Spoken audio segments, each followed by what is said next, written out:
Good day, I'm Lorraine Mendez and this is your JIS News for Tuesday, November 14. Government is assuring citizens that they will not be denied critical services if they do not possess a national identification card when the new national registration regime takes effect. The assurance comes as the Senate passed the National Identification and Registration Act yesterday. After 2 days of intense debate, it was passed with 168 amendments, adding to the 100 amendments previously made in the House of Representatives when it passed the legislation in September. The bill seeks to facilitate the establishment and regulation of a system for the registration, verification, and authentication of the identities of citizens and other persons residing in Jamaica, and the establishment of a national civil and identification database to generate national ID cards. Among its most debated elements is the clause requiring individuals to submit their national identification number to public bodies to facilitate the delivery of goods or services. But Leader of Government Business in the Senate, Kamina Johnson-Smith, says this section does not apply in cases of emergency, adding that the government does not intend to deny citizens access to critical services such as health. She also addressed concerns about the penalties included for failing to register on the mandatory system without good cause. We want to be clear on the policy that everyone will be included on this. Everybody shall be a part of NIDS. But we will not enforce with a penalty until after the majority of Jamaicans are on board and we have had the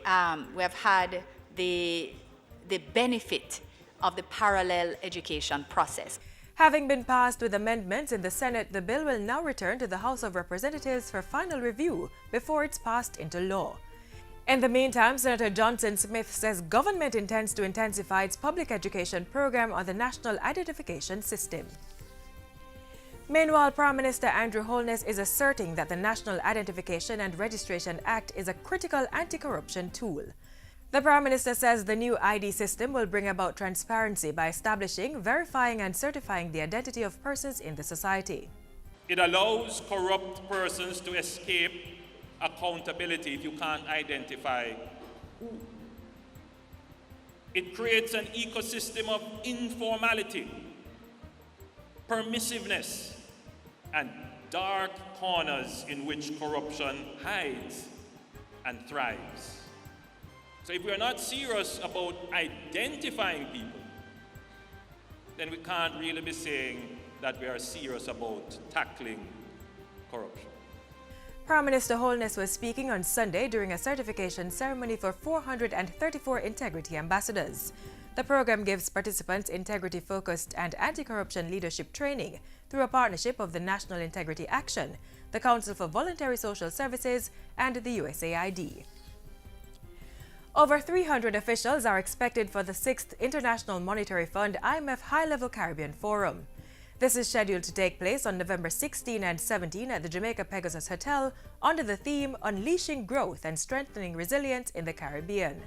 The focus will be on issues impacting the region and the potential opportunities to effectively address these within the context of a changing global landscape. Prime Minister Andrew Holness and IMF Managing Director Christine Lagarde will be heading the conference. Discussions will range from Caribbean growth challenges in relation to crime and youth unemployment to fiscal policy and political cycles and stability and trade-offs in the financial sector. The IMF High-Level Caribbean Forum will be attended by former regional heads of government, finance ministers, central bank governors and private sector representatives, as well as senior staff of the IMF and other international organizations. Jamaica previously hosted the IMF Forum in 2014 in Montego Bay.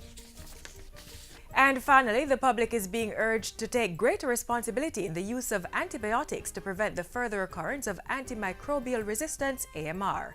Antimicrobial resistance is the ability of a bacterium, virus, and some parasites to prevent antibiotics, antivirals, and antimalarials from working against it. As a result, standard treatments become ineffective and infections persist and may spread to others. November 13 to 19 is being observed as World Antibiotic Awareness Week under the theme Antibiotic, the End of an Era. During a recent JIS think tank, Director of Veterinary Public Health in the Ministry of Health, Dr. Lynette Peters, said it was important for persons to adhere to their antibiotic schedules and avoid the misuse and abuse of the medication. What do I mean here?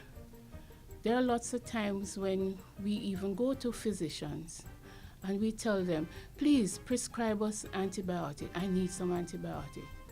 Sometimes the condition for which you request the antibiotic is not really needed for this condition. And as a result, giving the antibiotics, you can develop resistance. Dr. Peters is also encouraging persons to purchase antibiotics from reputable sources, official pharmacies, and doctors. She says there should also be vigilance to stop the misuse of antibiotics by farmers as growth promoters. Using a multi-stakeholder approach, the Ministry of Industry, Commerce, Agriculture and Fisheries has adopted the Global Action Plan to tackle antimicrobial resistance among humans and animals.